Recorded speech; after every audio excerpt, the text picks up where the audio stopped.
ഖുർആനിലെ ഏറ്റവും കുപ്രസിദ്ധമായ ഒരു വാക്യമാണ് ഇനി നമുക്ക് പരിശോധിക്കാനുള്ളത്. സൂറത്തു നിസായിലെ 34-ാമത്തെ വാക്യം. ഇസ്ലാമിലെ സ്ത്രീ സങ്കല്പം എന്താണ് എന്നതിൻ്റെ ഒരു രത്ന ചുരുക്കമാണ് ഈ വാക്യത്തിലൂടെ അവതരിപ്പിക്കുന്നത്. നമ്മൾ ഇന്ന് ജീവിക്കുന്ന ഒരു കാലഘട്ടത്തിൽ ലോകം മുന്നോട്ട് പോകുന്നത്, മനുഷ്യരാശി മുന്നോട്ട് പോകുന്നത് മനുഷ്യ സമൂഹത്തിൻ്റെ രണ്ട് ചിറകുകളായ സ്ത്രീയും പുരുഷനും തുല്യമായ നിലയിൽ മുന്നോട്ട് ഗമിച്ചുകൊണ്ടാണ്.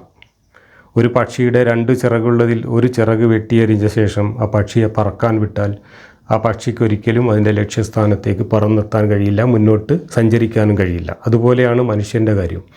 മനുഷ്യ സമൂഹം മുന്നോട്ട് ഗമിക്കണമെങ്കിൽ ആ സമൂഹത്തിൻ്റെ പാതി വരുന്ന സ്ത്രീയും പാതി വരുന്ന പുരുഷനും രണ്ട് ചിറകുകളും ഒരുപോലെ വീശി മുന്നോട്ട് സഞ്ചരിച്ചാലേ മനുഷ്യർക്ക് പുരോഗതി കൈവരിക്കാൻ കഴിയുള്ളൂ.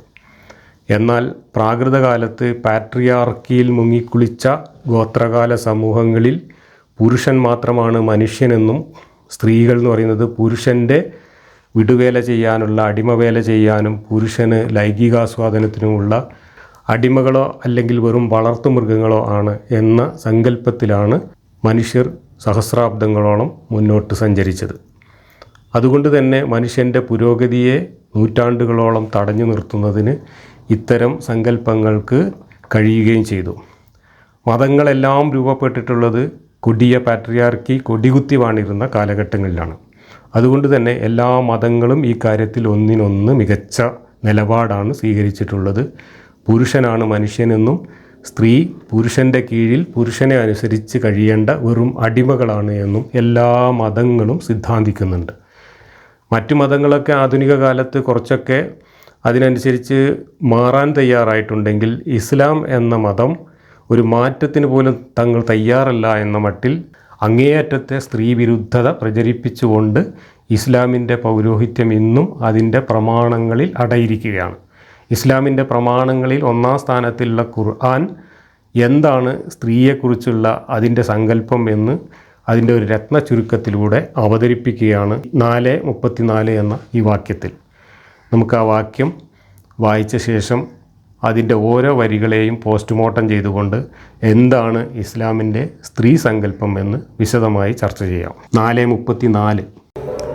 الرجال قوامون على النساء بما فضل الله بعضهم على بعض وبما أنفقوا من أموالهم فالصالحات قانتات حافظات للغيب بما حفظ الله واللاتي تخافون نشوزهن فعظوهن واهجروهن في المضاجع واضربوهن فإن أطعنكم فلا تبغوا عليهن سبيلا إن الله كان عليا كبيرا.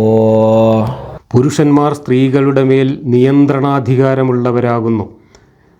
മനുഷ്യരിൽ ഒരു വിഭാഗത്തിന് മറുവിഭാഗത്തേക്കാൾ അള്ളാഹു കൂടുതൽ കഴിവ് നൽകിയതുകൊണ്ടും പുരുഷന്മാർ അവരുടെ ധനം ചെലവഴിച്ചതുകൊണ്ടുമാണ് അത്.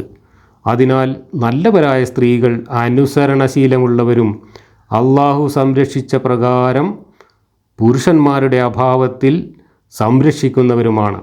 എന്നാൽ അനുസരണക്കേട് കാണിക്കുമെന്ന് നിങ്ങൾ ആശങ്കിക്കുന്ന സ്ത്രീകളെ നിങ്ങൾ ഉപദേശിക്കുക, കിടപ്പറകളിൽ അവരുമായി അകന്നു നിൽക്കുക, അവരെ അടിക്കുകയും ചെയ്തു കൊള്ളുക.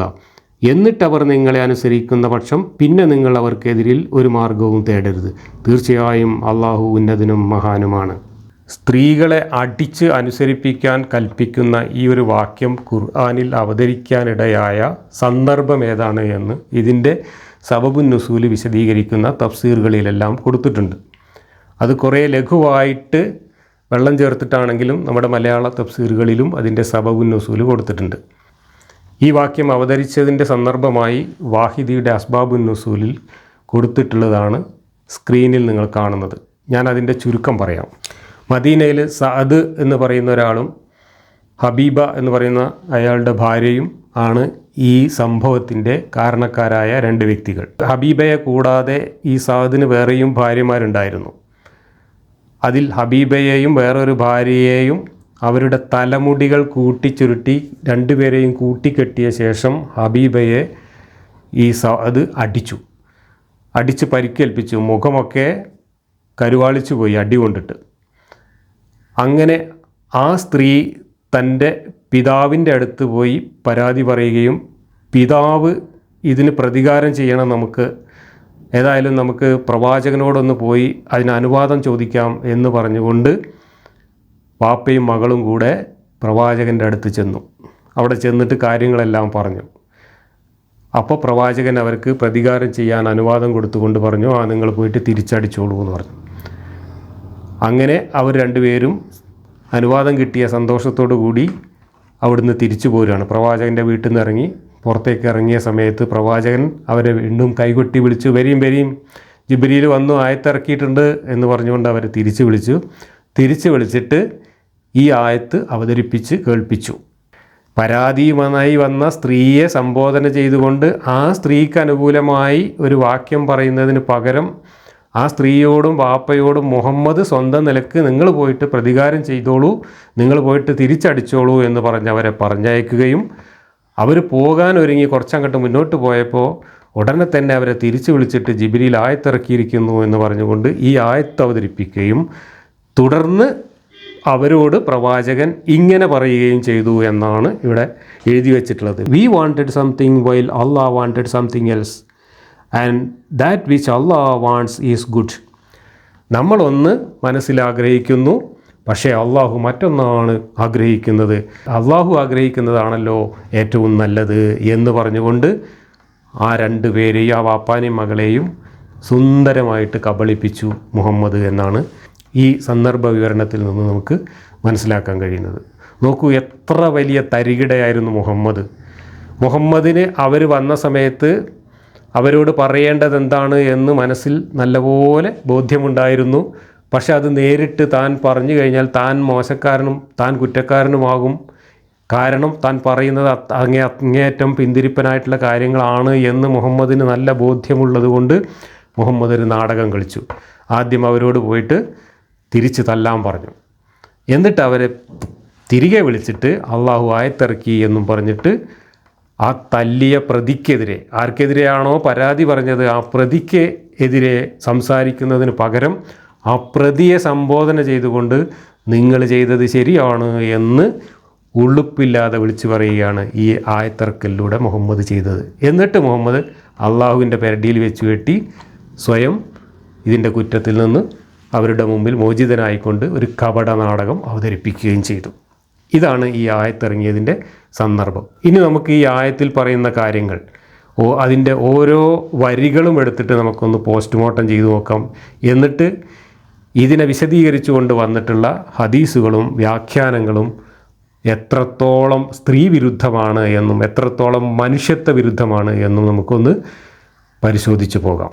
ഇതിലാദ്യം പറയുന്നത് പുരുഷന്മാർ സ്ത്രീകളുടെ മേൽ അധികാരമുള്ളവരാണ് എന്ന്. നമ്മൾ ഇന്ന് സ്ത്രീയും പുരുഷനും ഒരു സമൂഹത്തിൻ്റെ തുല്യ അന്തസ്സുള്ള, തുല്യ അവകാശങ്ങളുള്ള, തുല്യ പൗരത്വമുള്ള മനുഷ്യരാണെന്നും ഒരു സമൂഹത്തിൻ്റെ രണ്ട് തുല്യമായ ചിറകുകളാണ് എന്നുമാണ് ആധുനിക മനുഷ്യൻ്റെ സാമൂഹിക ധാർമ്മിക സങ്കല്പം. ആ ഒരു ധാർമ്മിക മൂല്യത്തിൻ്റെ മുമ്പിൽ എത്രത്തോളം പ്രാകൃതമാണ് ഈ പറയുന്ന ആശയങ്ങൾ എന്ന് പരിശോധിക്കുക. ഇവിടെ ആദ്യം പറഞ്ഞത് തന്നെ പുരുഷൻ അധികാരിയാണ്, സ്ത്രീ അനുസരിക്കേണ്ടവളാണ് എന്നാണ്. അങ്ങനെ അധികാരം പുരുഷന് കൊടുക്കാനുള്ള കാരണമാണ് പിന്നെ വിശദീകരിക്കുന്നത്. അവരിൽ ചിലരെക്കാൾ അള്ളാഹു ചിലരെ ശ്രേഷ്ഠരാക്കിയിരിക്കുന്നു. ആരാണ് ചിലർ? പുരുഷന്മാരെ സ്ത്രീകളെക്കാൾ അള്ളാഹു ശ്രേഷ്ഠരാക്കിയിരിക്കുന്നു. അതുകൊണ്ടാണ് പുരുഷനാണ് അധികാരമുള്ളത് എന്ന് പറഞ്ഞത്. അതുകൂടാതെ അവർ തങ്ങളുടെ സ്വത്തുക്കളിൽ നിന്ന് ചെലവഴിക്കുന്നത് കൊണ്ടും, പുരുഷന്മാരാണ് സ്വത്ത് ചെലവഴിക്കുന്നത്, അതുകൊണ്ടും പുരുഷന്മാർക്കാണ് അള്ളാഹു ശ്രേഷ്ഠത നൽകിയിട്ടുള്ളത്, അതുകൊണ്ടും പുരുഷൻ അധികാരിയാണ്, സ്ത്രീ അനുസരിക്കേണ്ടവളാണ്. ഇതാണ് ഈ വാചകത്തിൻ്റെ ആദ്യത്തെ വരിയിൽ തന്നെ പറയുന്നത്. ഇനി ഇതിനെ വിശദീകരിച്ചുകൊണ്ട് പ്രവാചകൻ നൽകിയിട്ടുള്ള ഒരുപാട് വിശദീകരണങ്ങൾ ഹദീസുകളിലും തഫ്സീറുകളിലും നമുക്ക് കാണാൻ കഴിയും. പുരുഷൻ അധികാരിയാണ് എന്ന് പറഞ്ഞത് കുടുംബത്തിലെ അധികാരം മാത്രമല്ല, മതപരമായ കാര്യങ്ങളിലെ അധികാരം മാത്രമല്ല, പൊതുകാര്യങ്ങളിൽ നാടിൻ്റെയും രാജ്യത്തിൻ്റെയും ഗോത്രത്തിൻ്റെയും ഒക്കെ പൊതുകാര്യങ്ങളിലും അധികാരം പുരുഷന് മാത്രമുള്ളതാണ്. സ്ത്രീകൾ ഒരിക്കലും അധികാരം കൈയാളാൻ പാടില്ല എന്ന് കൃത്യമായും വ്യക്തമായിട്ട് മുഹമ്മദ് പറഞ്ഞിട്ടുണ്ട്. ഒരു ഹദീസ്, വളരെ പ്രസിദ്ധമായ ഹദീസാണ്, കുപ്രസിദ്ധമായ ഹദീസാണ്, ബുഖാരിയിലും മറ്റും ഉദ്ധരിച്ചിട്ടുണ്ട്. ആ ഹദീസ് ഇബ്നു കസീർ ഈ വാക്യത്തിൻ്റെ തഫ്സീറിൽ ഉദ്ധരിച്ചിട്ടുണ്ട്. People who appoint a woman to be their leader will never achieve success. ഒരു പെണ്ണിനെ അധികാരമേൽപ്പിച്ച ഒരു സമൂഹവും വിജയം കൈവരിക്കുകയില്ല. ഇത് മുത്തുനബി പറഞ്ഞതാണ്. ഒരു പെണ്ണിനെ അധികാരമേൽപ്പിക്കുന്ന ഒരു സമൂഹവും ഒരിക്കലും വിജയിക്കാൻ പോകുന്നില്ല. ഈ ഹദീസും പൊക്കിപ്പിടിച്ചുകൊണ്ട് പ്ലക്കാർഡും പിടിച്ചുകൊണ്ട് തെരഞ്ഞെടുപ്പ് കാലത്ത് സ്ത്രീകൾ മത്സരിക്കാൻ പാടില്ല എന്നും സ്ത്രീകൾ വോട്ട് ചെയ്യാൻ പാടില്ല എന്നൊക്കെ പറഞ്ഞുകൊണ്ട് ഈ കേരളത്തിൽ മതയാഥാസ്ഥിതികർ തെരുവിലിറങ്ങിയിരുന്നത് ഇന്നും നമുക്കൊക്കെ ഓർമ്മയുണ്ട്. ഇപ്പോഴും അതിൻ്റെ ചിത്രങ്ങളൊക്കെ നമുക്ക് ലഭ്യമാണ്. സ്ത്രീകളെ അധികാരമേൽപ്പിച്ചാൽ ആ സമൂഹം വിജയിക്കുകയില്ല. ഇവിടെ മലപ്പുറം ജില്ലയിലെ ജില്ലാ പഞ്ചായത്തിൻ്റെ അധികാരിയായിട്ട് സ്ത്രീകൾ വന്നിട്ടുണ്ട്. പഞ്ചായത്തുകളിലെ പ്രസിഡന്റുമാരായിട്ട് ഇന്നും നൂറുകണക്കിന് മുസ്ലിം സ്ത്രീകൾ വർക്ക് ചെയ്യുന്നുണ്ട്. MLA-മാരായി വന്നിട്ടുണ്ട്, സംസ്ഥാനങ്ങളിൽ മുഖ്യമന്ത്രിമാരായി വന്നിട്ടുണ്ട്, രാജ്യത്തിൻ്റെ പ്രധാനമന്ത്രിയായി വന്നിട്ടുണ്ട്, രാജ്യത്തിൻ്റെ രാഷ്ട്രപതി സ്ഥാനത്ത് 2 തവണ വന്നിട്ടുണ്ട്, സുപ്രീം കോടതിയിലെ ജഡ്ജിമാരായിട്ട് വന്നിട്ടുണ്ട്. സമൂഹത്തെ നയിക്കുന്ന പല സ്ഥാനങ്ങളിലും നമ്മുടെ രാജ്യത്ത് പോലും സ്ത്രീകൾ മാന്യമായ സ്ഥാനം കൈയാളിയിട്ടുണ്ട്. പല സന്ദർഭങ്ങളിൽ പല ലോകരാജ്യങ്ങളിലും പ്രധാനമന്ത്രിമാരും പ്രസിഡന്റുമാരുമായിട്ടൊക്കെ അധികാരം കൈയാളുന്നത് ഇന്നും സ്ത്രീകളാണ്. അപ്പോൾ ഈ പ്രവാചകൻ്റെ പേരിൽ എഴുതി വെച്ചിട്ടുള്ള ഈ മണ്ടത്തരം, അള്ളാഹുവിൻ്റെ പേരിൽ ഇറക്കി വെച്ചിട്ടുള്ള ഈ മണ്ടത്തരം ആധുനിക സമൂഹം പുച്ഛിച്ച് തള്ളിയ കാര്യമാണ്. കാരണം സ്ത്രീകൾ മനുഷ്യരാണ്, മനുഷ്യരുടെ കഴിവുകൾ വ്യത്യസ്തമാണ്. സ്ത്രീയായാലും പുരുഷനായാലും പലരുടെയും കഴിവുകൾ വ്യത്യസ്തമാണ്. അതിൽ അധികാരസ്ഥാനം കൈയാളാനും ഒരു സമൂഹത്തെ നിയന്ത്രിക്കാനും സമൂഹത്തെ നയിക്കാനും കഴിവുള്ള ആളുകൾ പുരുഷന്മാരുടെ കൂട്ടത്തിലുള്ളതുപോലെ തന്നെ സ്ത്രീകളുടെ കൂട്ടത്തിലുമുണ്ട് എന്ന് ആധുനിക ലോകം തെളിയിച്ചു കഴിഞ്ഞിട്ടുള്ളതാണ്. മികച്ച ഭരണാധികാരികളായി തന്നെ ചരിത്രത്തിൽ എത്രയോ സ്ത്രീകൾ ഉണ്ടായിട്ടുണ്ട്. ഇന്നും പല രാജ്യങ്ങളിലും ഭരണ നേതൃത്വത്തിൽ സ്ത്രീകളുണ്ട്. പുരുഷന്മാരെക്കാൾ നന്നായി ഭരണകാര്യങ്ങൾ കൈകാര്യം ചെയ്യുന്നവരുമുണ്ട്. ഒരു സ്ത്രീയെ ഭരണമേൽപ്പിച്ചാൽ ആ സമൂഹം വിജയിക്കുകയില്ല എന്ന മുഹമ്മദിൻ്റെ ഈ വാചകവും അതിനനുസരിച്ച് ആയത്തിറക്കിയ അള്ളാഹുവിൻ്റെ ഈ മണ്ടത്തരവും ആധുനിക സമൂഹം പുച്ഛത്തോടെ ചവറ്റുകൊട്ടയിൽ എറിഞ്ഞു കഴിഞ്ഞ ഒരു കാര്യമാണ്. അള്ളാഹു പുരുഷന്മാരെ ശ്രേഷ്ഠരാക്കി എന്നാണ് പറയുന്നത്. ഈ ശ്രേഷ്ഠരാക്കിയതിൻ്റെ വിശദീകരണമായിട്ട് തഫ്സീറുകളിലൊക്കെ ഒരുപാട് വാചാലമായിട്ട് കൊടുത്തിട്ടുണ്ട്. തക്കൂറ്റനാട് മുഹമ്മദ് മുസ്ലിയാർ തൻ്റെ തഫ്സീറിൽ കൊടുത്തിട്ടുള്ളത് സ്ത്രീയേക്കാൾ പുരുഷൻ അള്ളാഹു ഉത്കൃഷ്ടനാക്കിയിട്ടുണ്ട്. ബുദ്ധിശക്തി, ശരീരശേഷി, മനക്കരുത്ത്, ധൈര്യം തുടങ്ങി പല കാര്യങ്ങളിലും പുരുഷൻ പൊതുവെ സ്ത്രീയെ കവച്ചു വയ്ക്കുന്നു. പ്രവാചകത്വം, ഖിലാഫത്ത്, ഇമാമത്ത്, കാദിസ്ഥാനം മുതലായവ പലതും പുരുഷനിൽ നിക്ഷിപ്തമാണ്. സ്ത്രീയുടെ ഭക്ഷണം, വസ്ത്രം, പാർപ്പിടം മുതലായവയ്ക്കുള്ള ചെലവുകൾ പുരുഷൻ്റെ ധനത്തിൽ നിന്ന് നടത്തണം. ഇത്യാദി കാരണങ്ങളാൽ സ്ത്രീ തികഞ്ഞ അച്ചടക്കത്തോടുകൂടി പുരുഷനെ അനുസരിച്ച് ജീവിക്കേണ്ടവളാണ്. അപ്പോൾ പ്രകൃതിയാ തന്നെ പടച്ചോൻ പുരുഷനാണ് ബുദ്ധി കൊടുത്തിട്ടുള്ളത്, ശേഷി കൊടുത്തിട്ടുള്ളത്, എല്ലാ കഴിവുകളും കൊടുത്തിട്ടുള്ളത്. സ്ത്രീക്ക് ആ കഴിവുകളൊന്നുമില്ല. അതുകൊണ്ട് പുരുഷന്മാരെ അനുസരിച്ച് കഴിയലാണ് സ്ത്രീകളുടെ കടമ. ഇതാണ് അള്ളാഹു പറഞ്ഞത്, ഇതാണ് പ്രവാചകൻ പറഞ്ഞത്, ഇത് തന്നെയാണ് പുരോഹിതന്മാർ ഇന്നും ഏറ്റുപറഞ്ഞുകൊണ്ടിരിക്കുന്നത്.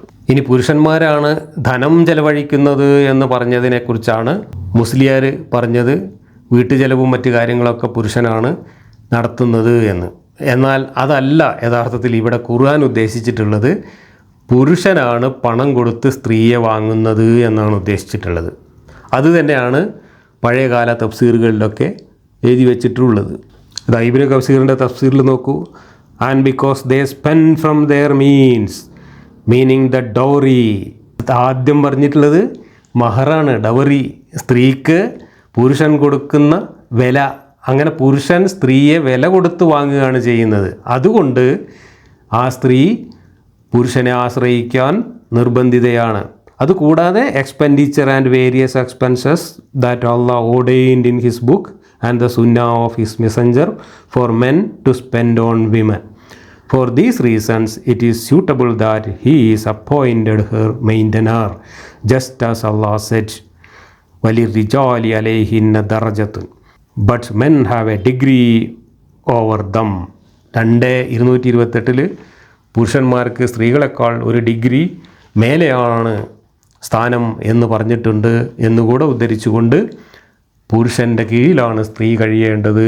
അതിൻ്റെ കാരണം പുരുഷൻ പൈസ കൊടുത്തിട്ടാണ് സ്ത്രീയെ വാങ്ങിയിട്ടുള്ളത് എന്നാണ് ഇവിടെ വിശദീകരിക്കുന്നത്. ഇതുതന്നെയാണ് പാട്രിയാർക്കിയുടെ സാമൂഹിക അടിത്തറയും. കുടുംബമായി ജീവിക്കുമ്പോൾ ആ ജീവിതത്തിൻ്റെ സാമ്പത്തിക ഉത്തരവാദിത്തങ്ങളും സാമ്പത്തിക സോഴ്സും പുരുഷനായിരിക്കുന്നിടത്തോളം കാലം പുരുഷനെ അനുസരിച്ച് ജീവിക്കാൻ, പുരുഷനെ ആശ്രയിച്ച് ജീവിക്കുന്ന സ്ത്രീ നിർബന്ധിതയാവും.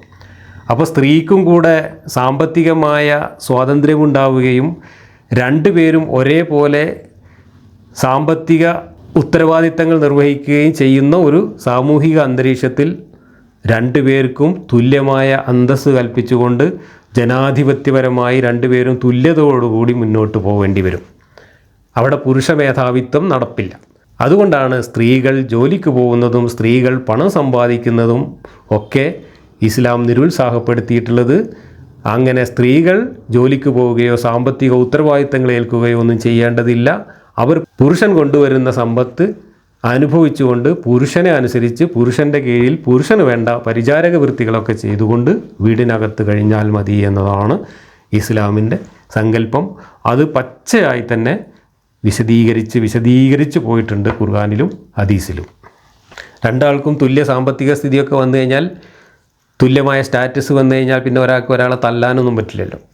ഇവിടെ ഒരാളെ തല്ലി അനുസരിപ്പിക്കുന്ന കാര്യമാണ് ഇപ്പോൾ ഈ പടച്ചോൻ വെളിപാട് ഇറക്കി പറഞ്ഞു തരുന്നത്. എത്ര പ്രാകൃതനാണ് പടച്ചോൻ എന്ന് പ്രത്യേകം പറയേണ്ട കാര്യമില്ല. ഈ ജാതി പടച്ചോന്മാരെയൊക്കെ ഈ കാലത്ത് കയ്യിൽ കിട്ടിയാൽ ആ പടച്ചോനെയാണ് ശരിക്ക് കെട്ടിയിട്ട് തല്ലേണ്ടത്, സ്ത്രീകളെ അല്ല. സദ്വൃത്തരായുള്ള സ്ത്രീകൾ അനുസരണയുള്ളവരും അള്ളാഹു സൂക്ഷിക്കുന്ന പ്രകാരം അസാന്നിധ്യത്തിൽ സൂക്ഷിക്കുന്നവരുമാകുന്നു. അപ്പോൾ നല്ല പെണ്ണുങ്ങളുടെ ലക്ഷണമാണ് ഈ പറഞ്ഞത്. അവർ അനുസരണയുള്ളവരാണെന്ന് മാത്രമല്ല, അവർ സൂക്ഷിക്കുന്നവരുമാണ്. എന്താണ് സൂക്ഷിക്കുന്നത് നോക്കാം. The best women is she who when you look at her she pleases you, when you command her she obeys you, and when you are absent she protect her honour and your property. ഇതാണ് നല്ല സ്ത്രീയുടെ ലക്ഷണം. ഒന്ന്, നീ നോക്കുമ്പോൾ നിന്നെ സന്തോഷിപ്പിക്കും, നീ ആജ്ഞാപിക്കുമ്പോൾ നിന്നെ അനുസരിക്കും, നീ ഇല്ലാത്ത സമയത്ത് നിൻ്റെ അസാന്നിധ്യത്തിൽ നിൻ്റെ പ്രോപ്പർട്ടി കാത്തു സൂക്ഷിക്കും. ഏതാണ് നിൻ്റെ പ്രോപ്പർട്ടി? അള്ളാഹു കാത്തു സൂക്ഷിച്ച ആ പ്രോപ്പർട്ടി. നീ കാശ് കൊടുത്ത് വാങ്ങിയ ആ പ്രോപ്പർട്ടി ഉണ്ടല്ലോ, അത് വേറെ ആർക്കും കൊടുക്കാതെ കാത്തു സൂക്ഷിക്കും. അതാണ് നല്ല പെണ്ണിൻ്റെ ലക്ഷണം എന്നാണ് പറഞ്ഞു തരുന്നത്.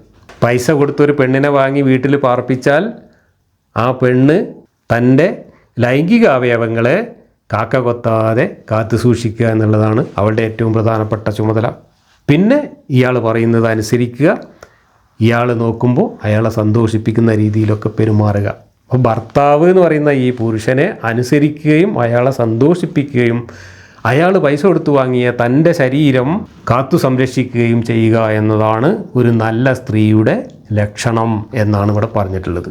ഇത് വളരെ പ്രസിദ്ധമായ ഹദീസാണ്. ഇനി മറ്റൊരു ഹദീസിൽ, if the woman prayed her 5 daily prayers, fasted her months, protected her chastity and obeyed her husband, she will be told, enter paradise for any its doors you wish. നിനക്ക് ഇഷ്ടമുള്ള വാതിലിൽ കൂടെ സ്വർഗത്തിലേക്ക് കടക്കാം എന്ന് ഈ പെണ്ണുങ്ങളോട് പറയും. ആ പെണ്ണുങ്ങളെ എങ്ങനെ ജീവിച്ചാൽ? 5 നേരം നിസ്കരിക്കുക, 1 മാസം നോൽമ്പ് നോൽക്കുക, പിന്നെ അവളുടെ ചാരിത്രം വേറെ ആരും കാക്ക കൊത്താതെ കാത്തു സൂക്ഷിക്കുക, ഭർത്താവിനെ അനുസരിക്കുക. അങ്ങനെയുള്ള സ്ത്രീകളോട് മരിച്ചു ചെല്ലുമ്പോൾ, പരലോകത്ത് ചെല്ലുമ്പോൾ നിങ്ങൾക്ക് ഇഷ്ടമുള്ള വാതിൽക്കൽ കൂടെ കയറിക്കോ എന്ന് പറയും സ്വർഗത്തിലേക്ക്. സ്വർഗത്തിൽ കയറിയാൽ പിന്നെന്താണ് ഈ പെണ്ണിന് ചെയ്യാനുള്ളത്? തൻ്റെ ഭർത്താവ് 72 ഹൂറികളുമായിട്ട് അർമാദിക്കുന്നത് നോക്കി സ്വർഗത്തിൻ്റെ ഏതെങ്കിലും ഒരു മൂലക്കൽ എന്തെങ്കിലും വല്ല മാങ്ങൻ രണ്ടിയും കടിച്ചുകൊണ്ട് ഇരിക്കാം. അത്രേ ഉള്ളൂ. വേറെ അവൾക്ക് സ്വർഗത്തിൽ കാര്യമായ വിഭവങ്ങളൊന്നും കിട്ടാനില്ല. അവിടെ ചെന്നാലും അവളുടെ സ്ഥിതി തദൈവ. ഇതാണ് ഈ മതം പഠിപ്പിക്കുന്ന കഥ. ഇനി നമ്മുടെ അമാനി മൗലവി സ്ത്രീകൾക്ക് ഉപദേശമായിട്ട് കുറേ കാര്യങ്ങൾ അക്കമിട്ട് കൊടുത്തിട്ടുണ്ട്. ഇസ്ലാം സ്ത്രീകൾക്കും പുരുഷന്മാർക്കും അനുവദിച്ചു കൊടുത്തിട്ടുള്ള അവകാശങ്ങളെക്കുറിച്ചും സ്വാതന്ത്ര്യത്തെക്കുറിച്ചും കടമകളെക്കുറിച്ചൊക്കെ വിവരിക്കുന്ന കുറേ ഹദീസുകൾ ഉദ്ധരിച്ചിട്ടുണ്ട്. അതിലൊന്ന് സ്ത്രീകളോട് നന്നായി പെരുമാറണം എന്ന് പറഞ്ഞ ഹദീസുകളും മൗലവി ഉദ്ധരിച്ചിട്ടുണ്ട്. നിങ്ങൾ ഒരാളും തന്നെ അടിമകളെ അടിക്കുന്ന പ്രകാരം തൻ്റെ ഭാര്യയെ അടിക്കരുത്. പിന്നീട് ആ ദിവസത്തിൻ്റെ അവസാനത്തിൽ അവൻ അവളോടൊപ്പം ശയിക്കുമല്ലോ. ബുഖാരിയും മുസ്ലിമും ഉദ്ധരിച്ച ഒരു ഹദീസാണ്. ഭാര്യമാരെ അടിക്കുന്നതിനെക്കുറിച്ച് പറഞ്ഞത് അടിമകൾ അടിക്കും പോലെ നിങ്ങൾ അടിക്കരുത് കേട്ടോ എന്ന്. നോക്കണം നിങ്ങൾ, ഇതൊക്കെ ഒരു പഠിച്ചോൻ്റെ അവസാനത്തെ കിതാബും കൊണ്ടുവന്ന പ്രവാചകൻ പറഞ്ഞ് പഠിപ്പിച്ച കാര്യങ്ങളാണ്. നിങ്ങളെ സ്ത്രീകളെ ഭാര്യമാരെ നിങ്ങൾ അടിമകൾ അടിക്കും പോലെ അടിക്കരുത് എന്ന് വെച്ചാൽ അടിമകളെ നല്ലപോലെ അടിച്ച് കയ്യും കാലും അടിക്കുക, കുഴപ്പമില്ല. സ്ത്രീകളെ അങ്ങനെ പരിക്കേൽപ്പിക്കുന്ന രീതിയിൽ അടിക്കരുത്, വേദനിപ്പിക്കുന്ന രീതിയിൽ അടിച്ചാൽ മതി എന്ന്.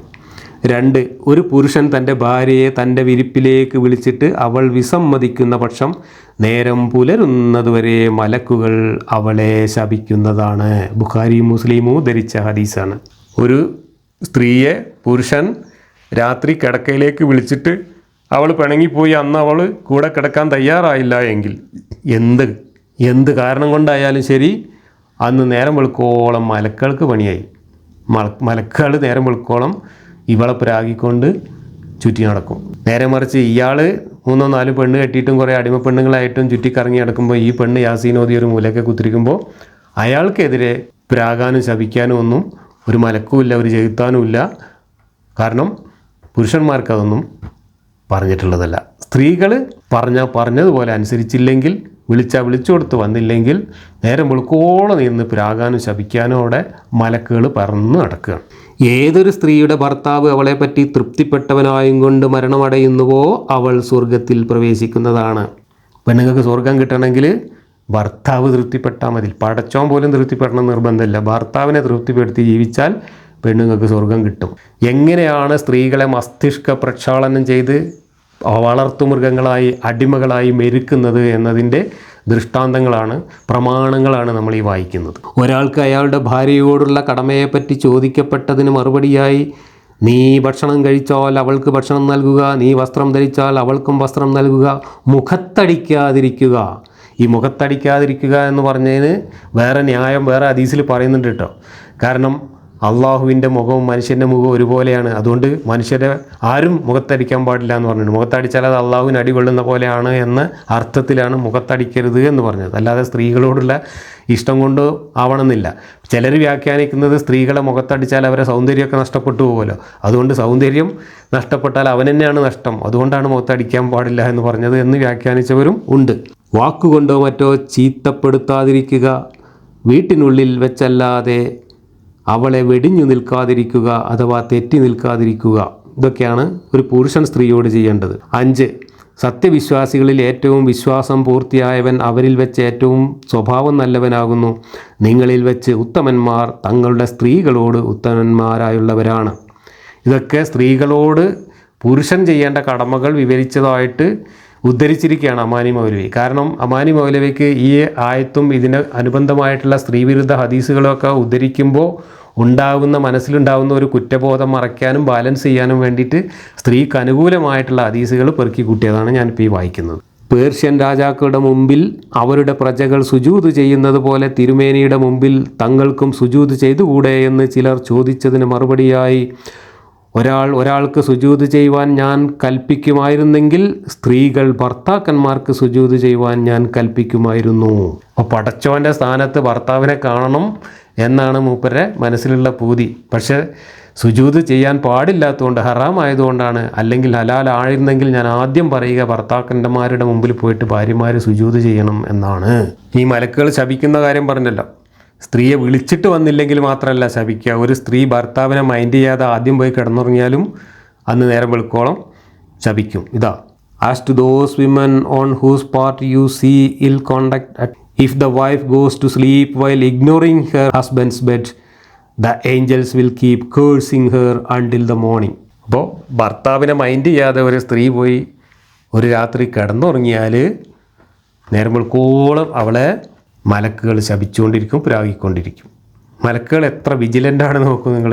ഓരോ കിടപ്പ് മുറിയിലും പെണ്ണുങ്ങൾ ആണുങ്ങളെ അനുസരിക്കുന്നുണ്ടോ എന്ന് നോക്കിയിട്ട് കണ്ണിൽ എണ്ണ ഒഴിച്ച് ഇങ്ങനെ നടക്കുകയാണ്, ചുറ്റി നടക്കുകയാണ് മലക്കുകൾ ഓരോ വീട്ടിൻ്റെയും മുകളിൽ കൂടെ.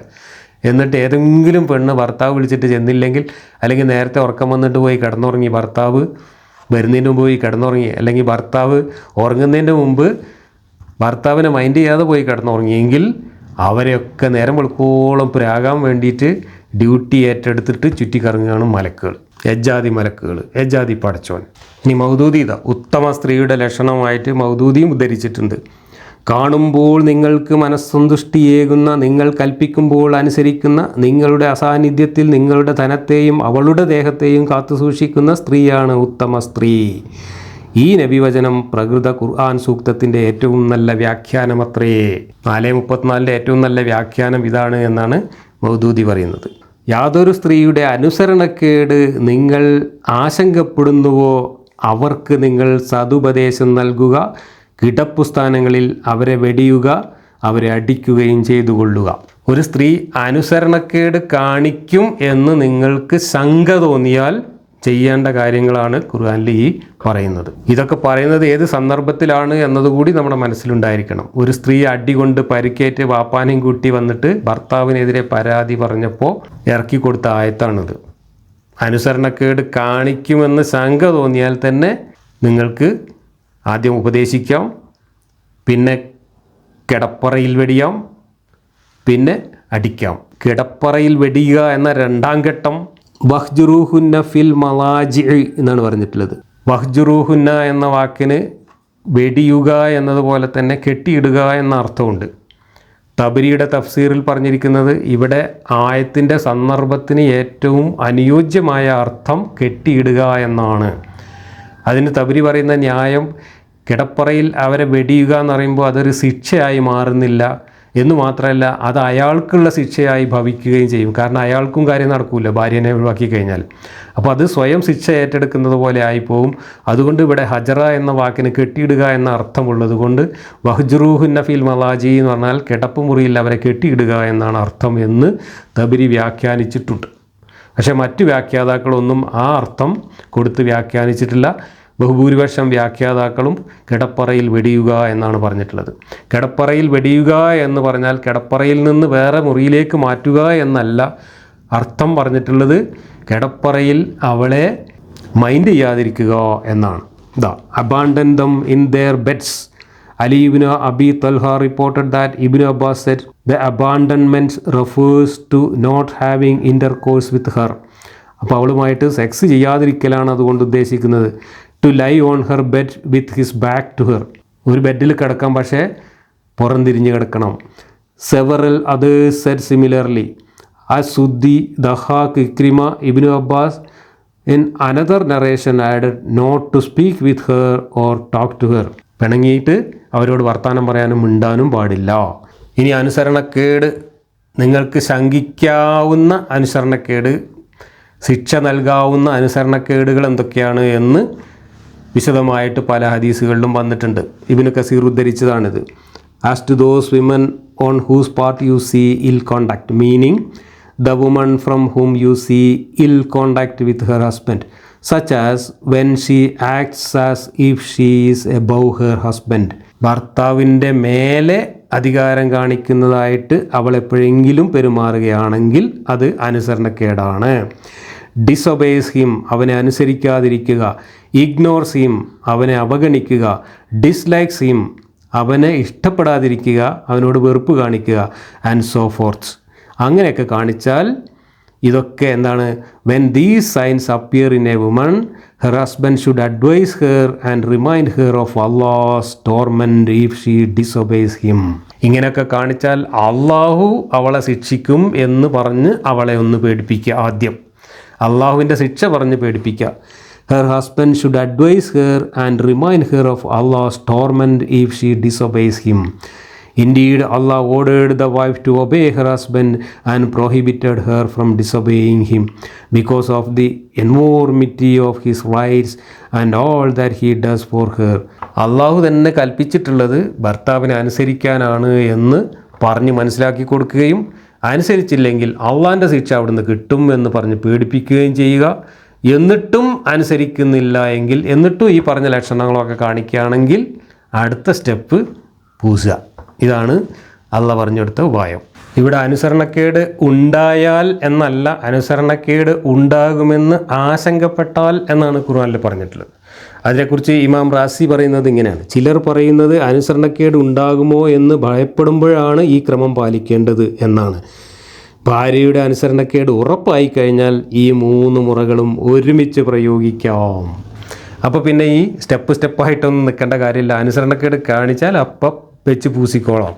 അനുസരണക്കേട് കാണിച്ചിട്ടാണെങ്കിൽ അപ്പോൾ വെച്ച് പൂസിക്കോളാനാണ് പറഞ്ഞത്. അനുസരണക്കേട് കാണിക്കുമെന്ന് ശങ്ക തോന്നിയാലാണ് ആദ്യം അള്ളാൻ്റെ ശിക്ഷ പറഞ്ഞ് പേടിപ്പിക്കലും ഉപദേശിക്കലും പിന്നെ പിണങ്ങി തിരിഞ്ഞടക്കലും ഒക്കെ. 3-ാം സ്റ്റെപ്പായിട്ടേ തല്ലാൻ പാടുള്ളൂ. പക്ഷേ എന്നിട്ടും അനുസരണക്കേട് കാണിക്കുമെന്ന ശങ്ക തുടരുകയാണെങ്കിൽ പൂസാം. അതല്ല, അനുസരണക്കേട് കാണിച്ചു എന്ന് ഉറപ്പായാൽ പിന്നെ നോക്കിക്കേണ്ട ഒരു കാര്യമില്ല, സ്റ്റെപ്പൊന്നും നോക്കേണ്ട കാര്യമില്ല, പൂസിക്കോളും. ഇതാണ് പഠിച്ചോൻ പറഞ്ഞു തരുന്നത്. ഇനി മദീനയിൽ ഈ ആയത്തിറങ്ങിയതിനെ തുടർന്ന് ഉണ്ടായ അതിൻ്റെ തിക്തഫലങ്ങൾ എന്തൊക്കെയായിരുന്നു എന്ന് ചരിത്രത്തിൽ കാണാം. മദീനയിലെ സ്ത്രീകൾ പൊതുവെ കുറച്ച് തുല്യതയൊക്കെ അനുഭവിച്ചിരുന്നവരാണ്. പുരുഷന്മാർ പലപ്പോഴും സ്ത്രീകളെ അനുസരിക്കുന്ന ഒരു സാഹചര്യമൊക്കെയാണ് മദീനയിൽ ഉണ്ടായിരുന്നത്. അതിൻ്റെ നേരെ വലിയ അസഹിഷ്ണുത കാണിക്കുകയും അതിനെതിരായിട്ട് നിയമങ്ങൾ പാസ്സാക്കുകയും ഒക്കെയാണ് മുഹമ്മദ് മദീനയിലെത്തിയതിന് ശേഷം ചെയ്തത്. ഇവിടെയും ആ ഒരു പുരുഷാധിപത്യം ഉറപ്പിക്കാൻ വേണ്ടിയിട്ടാണ് മുഹമ്മദ് ഭാര്യമാരെ തല്ലാൻ ഉപദേശിച്ചുകൊണ്ട് ആയത്തിറക്കിയതും തല്ലുകൊണ്ട സ്ത്രീ പരാതിയുമായി വന്നപ്പോൾ പരാതിയിലെ പ്രതിക്ക് അനുകൂലമായിട്ട് പ്രതിയെ സംബോധന ചെയ്തുകൊണ്ട് അനുസരണക്കേട് കാണിക്കുമെന്ന് ആശങ്ക തോന്നിയാൽ പൂശിക്കോളൂ എന്ന ആയത്തിറക്കുകയും ഒക്കെ ചെയ്തത്. ഇമാം റാസി പറയുന്നത് നമുക്ക് നോക്കാം.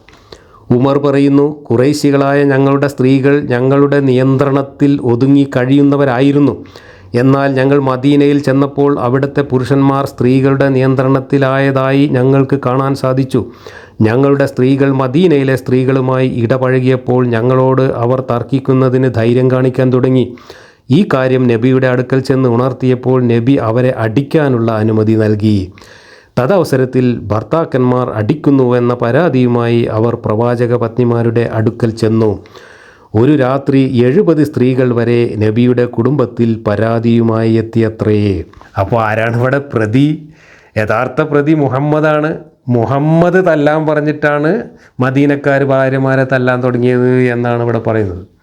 അങ്ങനെയാണ് സ്ത്രീകൾ തല്ലുകൊണ്ടിട്ട് നബിയുടെ അടുത്ത് പരാതി വരാൻ തുടങ്ങിയത്. ഒരു രാത്രി തന്നെ 70 സ്ത്രീകൾ വരെ തല്ലുകൊണ്ടു എന്ന് നബിയുടെ അടുത്ത് പരാതി പറയുന്ന ഒരവസ്ഥ മദീനയിലുണ്ടായി.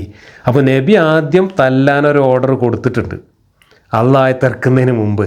ആ ഓർഡറിൻ്റെ അടിസ്ഥാനത്തിലാണ് മദീനയിലെ പെണ്ണുങ്ങളെ ആണുങ്ങൾ പിടിച്ച് തല്ലാൻ തുടങ്ങിയത്. അങ്ങനെ തല്ലാൻ തുടങ്ങിയപ്പോഴാണ് തല്ലുകൊണ്ട പെണ്ണുങ്ങൾ നബീൻ്റെ അടുത്ത് വന്നിട്ട് പരാതി പറഞ്ഞത്. അപ്പോഴാണ് നബി ഈ നാടകം കളിച്ചത്. നോക്കൂ നിങ്ങൾ, നബി തല്ലാൻ പറഞ്ഞിട്ടാണ് മദീനയിലെ പെണ്ണുങ്ങളെ ആണുങ്ങൾ തല്ലി തുടങ്ങിയതെങ്കിൽ നബിക്ക് ഈ പരാതിയുമായിട്ട് വരുന്ന സ്ത്രീയോട് അപ്പം തന്നെ പറയാവുന്ന കാര്യമാണ് ഇത്.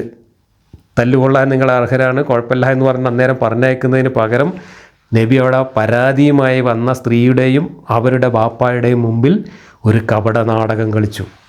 നബി ആദ്യം പറഞ്ഞു, നിങ്ങൾ പകരം പോയി തല്ലിക്കളിയെന്ന്. എന്നിട്ട് പിന്നെ അവർ പോകുമ്പോൾ വിളിച്ചു വരുത്തിയിട്ട് ദാ ജിബ്രീൽ ആയത്തിറക്കിയിരിക്കുന്നു എന്ന് പറഞ്ഞിട്ട് നബി നേരത്തെ ഉത്തരവിറക്കിയ അതേ കാര്യം ആയത്തായിട്ട് അങ്ങോട്ട് അവതരിപ്പിച്ചു.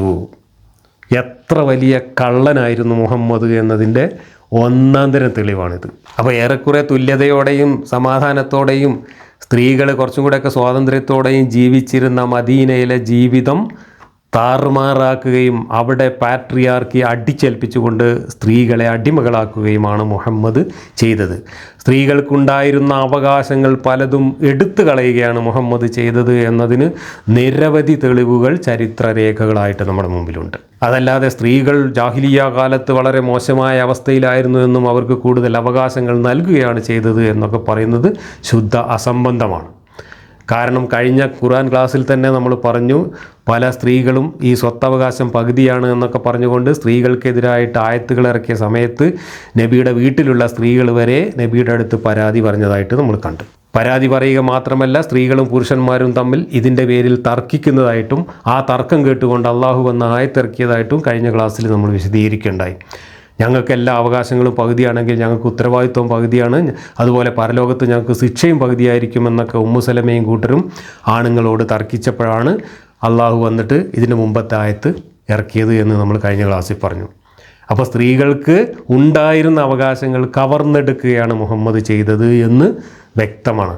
ചുരുങ്ങിയ പക്ഷം മദീനയിലെങ്കിലും സ്ത്രീകൾ അനുഭവിച്ചിരുന്ന സ്വാതന്ത്ര്യം മുഹമ്മദ് ആയത്തും ഹദീസും ഇറക്കി ഇല്ലാതാക്കുകയാണ് ചെയ്തത്. ഇനി ഇസ്ലാമിൽ എന്താണ് സ്ത്രീ, സ്ത്രീയുടെ സ്ഥാനം എന്താണ് ഇസ്ലാമിലെ സ്ത്രീ പുരുഷ ബന്ധം, എന്താണ് ഇസ്ലാമിലെ ലൈംഗികത, എന്താണ് ഇസ്ലാമിലെ ധാർമ്മികത, ഇതൊക്കെ കൃത്യമായിട്ട് വ്യക്തമായിട്ടും വിശദമായിട്ടും മനസ്സിലാക്കാൻ ഏറ്റവും ഉപകരിക്കുന്ന ഒരു പുസ്തകം ഞാൻ നിങ്ങളെ പരിചയപ്പെടുത്തുകയാണ്. ആ പുസ്തകം എഴുതിയ മഹാൻ്റെ പേര് അബുൽ അഅ്ല മൗദൂദി എന്നാണ്. നമ്മുടെ സീദാവൂദിൻ്റെയും മുഹമ്മദ് ഷമീമിൻ്റെയും മുഹമ്മദ് വേളത്തിൻ്റെയും തെരുവിൽ നാടകം കളിച്ച് നടക്കുന്ന സോളിഡാരിറ്റിക്കാരുടെയും ഒക്കെ ആത്മീയ രാഷ്ട്രീയ ആചാര്യൻ, ആ സാക്ഷാൽ മൗദൂദി എഴുതിയ ഈ പുസ്തകം പർദ എന്ന ഈ പുസ്തകത്തിൽ എന്താണ് ഇസ്ലാമിലെ സ്ത്രീ എന്നും ഒരു സ്ത്രീ എങ്ങനെ ആയിരിക്കണമെന്നും കൃത്യമായിട്ട് വിവരിച്ചിട്ടുണ്ട്.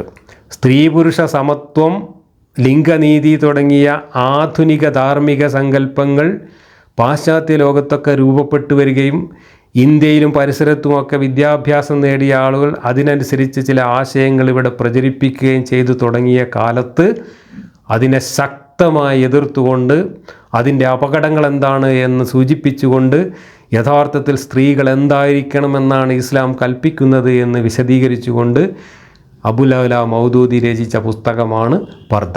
ഈ പുസ്തകത്തിൻ്റെ ഒരു സംക്ഷിപ്ത നിരൂപണം ഞാൻ മറ്റൊരു വീഡിയോയിൽ പൂർണ്ണമായിട്ട് ചെയ്യാമെന്ന് ഉദ്ദേശിക്കുന്നു. തൽക്കാലം നമ്മളിപ്പോൾ പറഞ്ഞ കാര്യങ്ങളുമായി ബന്ധപ്പെട്ട ചില വാക്യങ്ങൾ ഈ പുസ്തകത്തിൽ നിന്ന് ഞാൻ വായിച്ച് കേൾപ്പിക്കാം. സ്ത്രീയുടെ പ്രവർത്തന മേഖല എന്ന തലക്കെട്ടിൽ മൗദൂദി എഴുതിയിട്ടുള്ള കാര്യങ്ങളാണ് ഞാൻ വായിക്കുന്നത്. ഇസ്ലാമിക നിയമത്തിൽ സ്ത്രീയെ വീട്ടിലെ രാജ്ഞിയാക്കിയിരിക്കുകയാണ്. വലിയൊരു പദവി കൊടുത്തിട്ടുണ്ട് മൗദൂദി. സമ്പാദനത്തിൻ്റെ ഉത്തരവാദിത്തം പുരുഷൻ്റെ മേലിലും. ഈ കാശുകൊണ്ട് വീട് നിയന്ത്രിക്കേണ്ടത് സ്ത്രീയുടെ കടമയാണ്. സ്ത്രീ ഭർത്താവിൻ്റെ വീട് സൂക്ഷിപ്പുകാരിയാണ്. അതിനെക്കുറിച്ച് അവൾ അന്ത്യനാളിൽ ചോദ്യം ചെയ്യപ്പെടുകയും ചെയ്യും. ബുഖാരി. പുറം ലോകത്തെ പ്രവർത്തനങ്ങളുമായി ബന്ധപ്പെടുന്ന മുഴുവൻ കാര്യങ്ങളും സ്ത്രീകളുടെ ഉത്തരവാദിത്തത്തിൽ നിന്നും ഒഴിവാണ്. സ്ത്രീകൾ പുറത്തു പോകേണ്ട കാര്യമില്ല. സ്ത്രീക്ക് ജുമാ നിസ്കാരം നിർബന്ധമില്ല. വെള്ളിയാഴ്ച ജുമാക്ക് പോലും പോകേണ്ടതില്ല. യുദ്ധവും നിർബന്ധമില്ല. അത്യാവശ്യ ഘട്ടത്തിൽ യോദ്ധാക്കളെ പരിചരിക്കാൻ വേണ്ടി സ്ത്രീകളെ കൊണ്ടുപോകാമെന്ന് സവിസ്തരം ശേഷം വിവരിക്കുന്നുണ്ട്. മരണസംബന്ധമായ കാര്യങ്ങളിൽ ഇവൾക്ക് പങ്കുകൊള്ളേണ്ടതില്ല എന്നല്ല, അതിൽ നിന്ന് അവളെ തടയുകയാണ് ചെയ്യുന്നത്. അപ്പോൾ സ്വന്തം മക്കളോ ബാപ്പയോ ഭർത്താവോ ആര് മരിച്ചാലും ആ ശവസംസ്കാര ചടങ്ങിൽ നിന്ന് പോലും സ്ത്രീകൾ മാറി നിൽക്കണം. അവിടെ പോലും സ്ത്രീകൾക്ക് പങ്കാളിത്തം പാടില്ല. സ്ത്രീക്ക് ജുമാഅത്ത് നിസ്കാരമോ പള്ളിയിൽ സംബന്ധിക്കലോ ചെയ്യേണ്ടതില്ല. സ്ത്രീകൾ നിസ്കാരത്തിന് നേതൃത്വം കൊടുക്കുകയോ പള്ളിയിൽ പോയി നിസ്കരിക്കുകയോ ജുമാ നിസ്കാരത്തിന് പോവുകയോ ഒന്നും ചെയ്യൽ നിർബന്ധമില്ല. വിശ്വാസയോഗ്യകളായ സദ്വൃത്തകളായ സ്ത്രീകളോടൊപ്പം മസ്ജിദിൽ പോകാനുള്ള സമ്മതം നൽകിയിട്ടുണ്ടെങ്കിലും അതിനെ പ്രോത്സാഹിപ്പിക്കുന്നില്ല. വേണമെങ്കിൽ നിർബന്ധമില്ലെങ്കിൽ പോവുകയൊക്കെ ചെയ്യാം, പക്ഷേ കൂടെ സ്വന്തക്കാരൊക്കെ ഉണ്ടായിരിക്കണം, ഒറ്റക്കൊന്നും പോകാൻ പാടില്ല. ഉറ്റ ബന്ധുവിൻ്റെ കൂടെ അല്ലാതെ യാത്ര ചെയ്യാനുള്ള അനുമതിയും സ്ത്രീക്കില്ല. ഇതൊക്കെ ഹദീസ് ഉദ്ധരിച്ചിരിക്കുകയാണ് മൗദൂദി. ഇതിലെല്ലാ ഹദീസിൻ്റെ പേരും കൊടുത്തിട്ടുണ്ട്, തിർമിദി, ബുഖാരി എന്നൊക്കെ കൊടുത്തിട്ടുണ്ട്. ചുരുക്കത്തിൽ ഒരു വിധേയനെയും സ്ത്രീക്ക് വീട്ടിൽ നിന്ന് പുറത്തിറങ്ങാൻ അനുമതിയില്ല. ഒരു സ്ത്രീ വീട്ടിൽ നിന്ന് പുറത്തിറങ്ങാൻ പാടില്ല, അതിനുള്ള അനുമതി ഇസ്ലാമിലില്ല. മതം ഇത് ഇഷ്ടപ്പെടുന്നില്ല. ഇസ്ലാം സ്ത്രീയോട് കൽപ്പിക്കുന്നത് വീട്ടിലടങ്ങി ഒതുങ്ങിയിരിക്കാനാണ്. സ്ത്രീകൾ അവരുടെ വീടുകളിൽ അടങ്ങിയൊതുങ്ങിയിരിക്കട്ടെ എന്ന് ഖുർആനിലുണ്ട്. സ്ത്രീകൾ അവരുടെ വീടുകളിൽ അടങ്ങിയൊതുങ്ങിയിരിക്കട്ടെ എന്ന ആയത്തിൻ്റെ യഥാർത്ഥ അർത്ഥവും ഇതുതന്നെ. എങ്കിലും വളരെ അത്യാവശ്യ ഘട്ടങ്ങളിൽ വീട്ടിൽ നിന്നിറങ്ങേണ്ടി വരുമെന്നുള്ളത് കൊണ്ട് അധികം കർക്കശമാക്കിയിട്ടില്ല. ഔദാര്യം. ചില സ്ത്രീകൾക്ക് സംരക്ഷകനായി ആരും തന്നെ ഇല്ലാതിരിക്കുക, ഉറ്റബന്ധുവിൻ്റെ മരണം, കൊടിയ ദാരിദ്ര്യം, രോഗം, ഇതുപോലത്തെ മറ്റു കാരണങ്ങളും സ്ത്രീകളെ പുറത്തിറക്കാൻ നിർബന്ധിതമാക്കുന്നു. ഇത്തരം രംഗങ്ങളിൽ നിയമം വിട്ടുവീഴ്ച ചെയ്യുന്നുണ്ട്. ഒരു ഹദീസിൽ ഇങ്ങനെയുണ്ട്: തീർച്ചയായും അള്ളാഹു അത്യാവശ്യങ്ങൾക്ക് വേണ്ടി പുറത്തിറങ്ങാൻ സമ്മതം നൽകിയിട്ടുണ്ട്. പക്ഷേ ഈ അനുമതി നിർബന്ധിത ഘട്ടത്തിൽ മാത്രമാണ് നൽകുന്നത്. ഇസ്ലാമിലെ കൂട്ടുജീവിതത്തിൻ്റെ നിയമമായ സ്ത്രീകളുടെ പ്രവർത്തന പരിധി അവളുടെ വീടാണ്. പ്രായപൂർത്തിയായ പുരുഷന് നൽകുന്ന സ്വാതന്ത്ര്യം ഇവൾക്ക് നൽകുന്നില്ല. ഉദാഹരണമായി, പുരുഷന് സ്വാഭിപ്രായം എവിടെയും യാത്ര ചെയ്യാം. പക്ഷേ സ്ത്രീ, അവൾ കന്യകയാവട്ടെ, വിവാഹിതയാവട്ടെ, വിധവയാകട്ടെ, ആരായാലും തനിച്ചു യാത്ര ചെയ്യാൻ പാടില്ല. കൂടെ വിവാഹം ചെയ്യൽ ഹറാമായ ഒരാൾ ഉണ്ടായിരിക്കൽ അത്യാവശ്യമാണ്. അള്ളാഹുവിലും അന്ത്യദിനത്തിലും വിശ്വസിക്കുന്ന ഒരു സ്ത്രീക്കും 3 അതിലധികമോ ദിവസത്തെ ദൈർഘ്യമുള്ള യാത്ര ചെയ്യൽ, വാപ്പ, സഹോദരൻ, ഭർത്താവ്, മകൻ, കെട്ടുബന്ധം ഹറാമായ മറ്റു വല്ലവരും കൂടെയില്ലാത്ത നിലയിൽ അനുവദനീയമല്ല. വീട് വിട്ട് പുറത്തിറങ്ങാൻ അനുവാദമില്ല. പുരുഷന് തൻ്റെ വിവാഹത്തിൻ്റെ കാര്യത്തിൽ പൂർണ്ണ സ്വാതന്ത്ര്യം ലഭിക്കുന്നു. മുസ്ലിം സ്ത്രീയെയോ യഹൂദി നസാറായെയോ നിക്കാഹു ചെയ്യാനുള്ള അധികാരമുണ്ട്. അടിമ സ്ത്രീയെയും ലൈംഗികാവശ്യത്തിന് ഉപയോഗപ്പെടുത്താം. എന്നാൽ സ്ത്രീകൾക്കിതിൽ യാതൊരു കൈകടത്തലുമില്ല. അവൾക്കൊരിക്കലും അമുസ്ലിമിനെ വേളി കഴിക്കാനാവില്ല. മുസ്ലിം സ്ത്രീകൾ അവർക്ക് അമുസ്ലിങ്ങൾക്ക് യോജിച്ചതല്ല, അവർ മുസ്ലിം സ്ത്രീകൾക്കും എന്ന് ഖുർആൻ പറഞ്ഞിട്ടുണ്ട്. സ്ത്രീകൾക്ക് അടിമകളെ ലൈംഗിക ആവശ്യത്തിന് ഉപയോഗപ്പെടുത്താൻ പാടില്ല. ഖുർആനിൽ പുരുഷന്മാർക്ക് അടിമ സ്ത്രീകളെ ഉപയോഗപ്പെടുത്താൻ സ്വാതന്ത്ര്യം നൽകുകയും സ്ത്രീകൾക്കത് നിഷേധിക്കുകയും ചെയ്യുന്നു. ഉമ്മറിൻ്റെ കാലത്തുണ്ടായ ഒരു സംഭവം കൂടെ വിശദീകരിക്കുന്നുണ്ട്. ഉമ്മറിൻ്റെ ഭരണകാലത്ത് ഒരു സ്ത്രീ വമാ മലക്കത്തു അയ്മാനിക്കുമെന്ന ആയത്ത് ദുർവ്യാഖ്യാനം ചെയ്തു തൻ്റെ അടിമയുമായി ലൈംഗികത പങ്കുവെച്ചു. ഈ വിവരം ഉമ്മറിന് ലഭിച്ചപ്പോൾ അദ്ദേഹം ഈ പ്രശ്നം സ്വഹാബികളുടെ സദസ്സിൽ ചർച്ചയ്ക്ക് വെച്ചു. എല്ലാവരും ഏകകണ്ഠമായി അവൾ അള്ളാഹുവിൻ്റെ ഗ്രന്ഥത്തെ ദുർവ്യാഖ്യാനം ചെയ്തു എന്നഭിപ്രായപ്പെട്ടു. മറ്റൊരു സ്ത്രീ ഉമ്മറിനോട് ഇതുപോലെ പ്രവൃത്തിക്ക് സമ്മതം ചോദിച്ചു. ശക്തമായി എതിർത്തതിന് ശേഷം സ്ത്രീകൾ എതിര് പ്രവർത്തിക്കാത്ത കാലത്തോളം അറബികൾ നന്മയിൽ തന്നെയായിരിക്കും എന്ന് അദ്ദേഹം പറഞ്ഞു. പുരുഷന്മാർക്ക് ജൂത സ്ത്രീയെ കെട്ടാം, ക്രിസ്ത്യാനി സ്ത്രീയെ കെട്ടാം, അടിമ സ്ത്രീകളുമായിട്ട് ലൈംഗിക ബന്ധം നടത്താം. പക്ഷേ ഒരു സ്ത്രീക്ക് ഒരു ജൂത പുരുഷനെയോ ക്രിസ്ത്യൻ പുരുഷനെയോ കെട്ടാൻ പാടില്ല.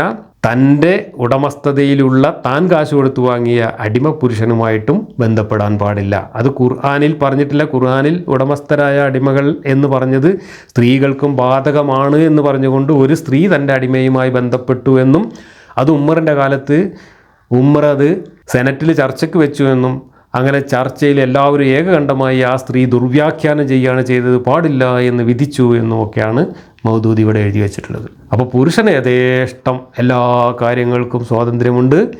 സ്ത്രീക്ക് ഈ പുരുഷനെ അനുസരിച്ച് വീട്ടിനകത്ത് അടങ്ങി ഒതുങ്ങി കഴിയാൻ മാത്രമേ അർഹതയുള്ളൂ, അതിന് മാത്രമേ അനുവാദമുള്ളൂ എന്നാണ് മൗദൂദി എഴുതി വച്ചിട്ടുള്ളത്. മൗദൂദിയുടെ ഈ പുസ്തകത്തിൽ ഇസ്ലാമിലെ സ്ത്രീ എന്താണ് എന്നതിനെ സംബന്ധിച്ച് വളരെ വിശദമായി പറഞ്ഞിട്ടുണ്ട്. പാശ്ചാത്യ സംസ്കാരത്തിലും ആധുനിക ജനാധിപത്യ സമൂഹത്തിലുമൊക്കെ സ്ത്രീകൾക്ക് തുല്യത വേണമെന്ന് പറയുന്നവരെ കശക്കി എറിയുന്നുണ്ട് മൗദൂദി ഇതിനകത്ത്. ഈ പുസ്തകത്തിൻ്റെ ഒരു നിരൂപണം നമുക്ക് പിന്നീട് മറ്റൊരു വീഡിയോ ആയിട്ട് ചെയ്യാം. ഈ പുസ്തകം വായിച്ചിട്ടില്ലെങ്കിൽ ഇസ്ലാമിലെ സ്ത്രീ എന്താണ് എന്നറിയാൻ മുസ്ലിം സ്ത്രീകളെങ്കിലും ഈ പുസ്തകം വാങ്ങി വായിക്കണം. പ്രത്യേകിച്ച് മൗദൂദികളായ സ്ത്രീകളെങ്കിലും ഈ പുസ്തകം വാങ്ങി വായിക്കണമെന്നാണ് എനിക്ക് പറയാനുള്ളത്. ഈ പുസ്തകം മൗദൂദികളുടെ IPH അല്ല പബ്ലിഷ് ചെയ്തിട്ടുള്ളത്. മൗദൂദികളുടെ തനിനിറം പുറത്ത് കാണിക്കാൻ വേണ്ടി സുന്നികളുടെ ഒരു പബ്ലിക്കേഷനാണ് ഇത് പബ്ലിഷ് ചെയ്തിട്ടുള്ളത് എന്ന തമാശ കൂടി ഞാൻ നിങ്ങളുടെ മുമ്പിൽ അറിയിച്ചുകൊണ്ട് ഇന്നത്തെ ഈ വീഡിയോ അവസാനിപ്പിക്കുന്നു. അടുത്ത വാക്യം നമുക്ക് അടുത്ത ക്ലാസ്സിൽ തുടരാം.